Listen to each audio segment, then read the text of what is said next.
कि आप जो गलती पिछले कई सालों से कर रहे थे कि आपको तो वोट देना है, किसी को दे दो भाई, हमें क्या फर्क पड़ता है, इनको आना है उनको आना है। लेकिन पहली बार आपको भी एहसास कर दिया कि उनको नहीं आना, इन्हीं को आना है।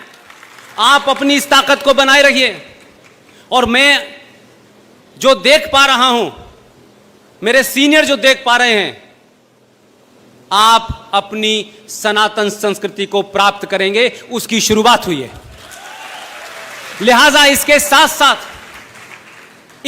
साथ आपको अपने अंदर, अपने गिरेबान में झांकना पड़ेगा। ये वो लम्हे हैं कि जिस लम्हों में अगर आप कोई खता करेंगे तो 1000 साल के बाद तक नजर नहीं आएंगे, आप कहीं पता नहीं चलेगा।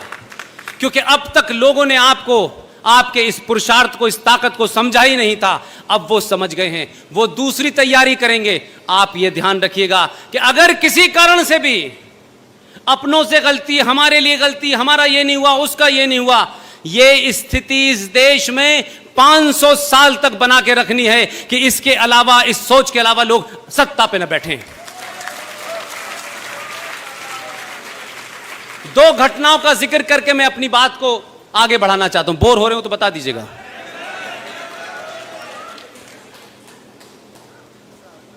इसलिए मैं आपसे कहता हूं,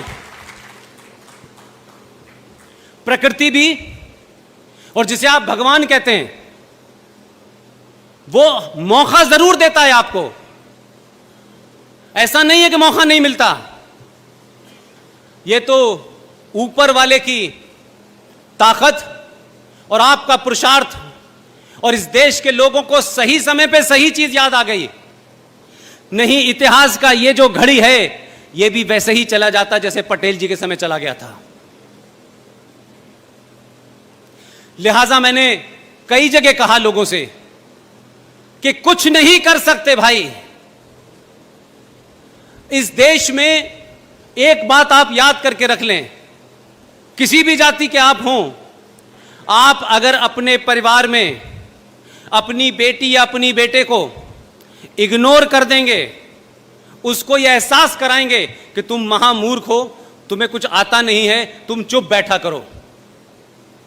आज आप 8 साल के बच्चे से जरा कह के तो देख लीजिए ये बात। समय बदल गया, हम सबको बदलना है।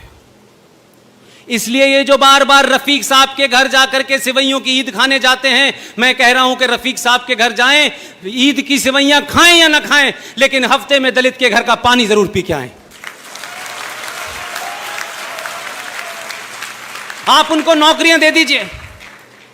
ये तमाम सारी चीज हैं, लेकिन इंसान की एक भूख होती है, उसको नौकरी और पैसे से ज्यादा उस समाज के अंदर इस बात की कुंठा रहती है कि मुझसे क्यों नहीं गले मिलते, ये उनसे क्यों गले मिलते हैं, मुझ में क्या कमी है। वो हमेशा आपको दूर करेगी।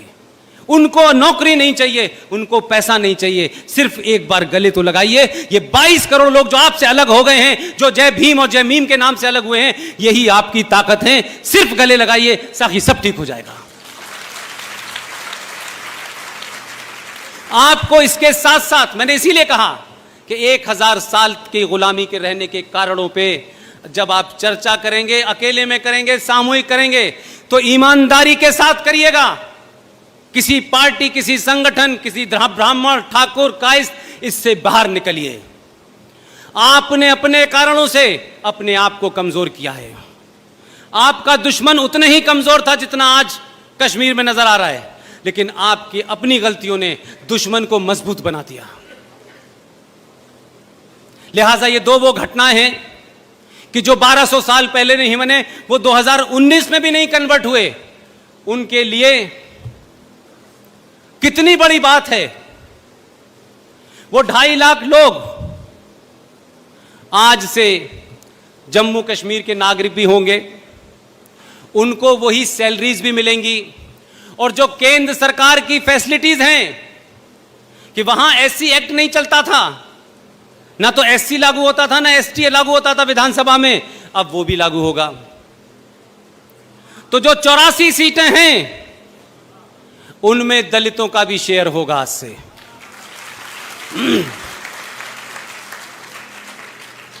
और दूसरी मेरी मांग है, सरकार सुने न सुने, समाज सुन ले, मैं समझता हूं कि जरूर पूरी होगी। ये मेरी कोई निजी मांग नहीं है। जिस झंडे को फहराने के लिए इस देश का एक महान सपूत बंगाल से निकला और कश्मीर में गया और कश्मीर में जाके जेल में डाला गया, और जो लोग उस षड्यंत्र में शामिल हैं वो आज भी जिंदा हैं। मैं श्यामा प्रसाद मुखर्जी के हत्यारों की बात कर रहा हूं। दो मांग है मेरी। सबसे पहले, जम्मू कश्मीर के अंदर 31 अक्टूबर को सरदार वल्लभ भाई पटेल का जन्मदिन है। सरकार ने फैसला लिया है कि यूनियन टेरिटरी घोषित होने के बाद जो पहला लेफ्टिनेंट गवर्नर बनेगा वो 31 तारीख को अपॉइंट हो जाएगा।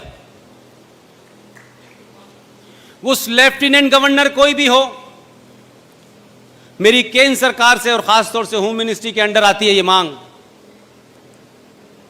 कि दुनिया का सबसे बड़ा नरसंहार, दुनिया का सबसे बड़ा एक्सोडस, पलायन अगर अपने ही देश में किसी अपने ही लोगों ने किया है, मूल निवासियों ने किया है, वो कश्मीर के हिंदू पंडितों ने किया है। उसके ऊपर कमीशन बनना चाहिए और इंक्वायरी होनी चाहिए कि किन लोगों ने रेप किया, मर्डर किया, कौन से वो 2500 लोग थे जिनको इन लोगों ने मारा, उस पर कमीशन बनना चाहिए।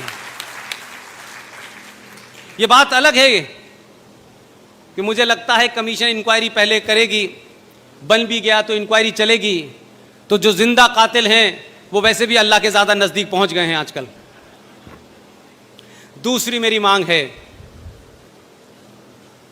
कि जम्मू कश्मीर की ज़मीन अब भारत की ज़मीन है, किसी जिहादी की ज़मीन नहीं है, इस्लामिक स्टेट की ज़मीन नहीं है। आप सबको पता होगा 3 दिन पहले झंडा उतर गया है और एक झंडा लग गया है।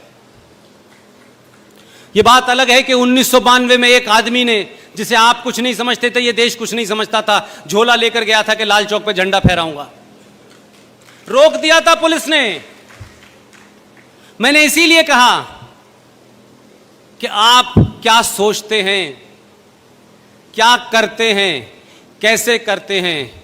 आप उस परंपरा के लोग थे कि आपने पूरी दुनिया को क्या क्या नहीं दिया, पूरी दुनिया में आपका डंका था, लेकिन कुछ कमजोरियों के कारण बौने चोर, उठाई गिरे, लुटेरे, बलात्कारियों ने आपके ऊपर राज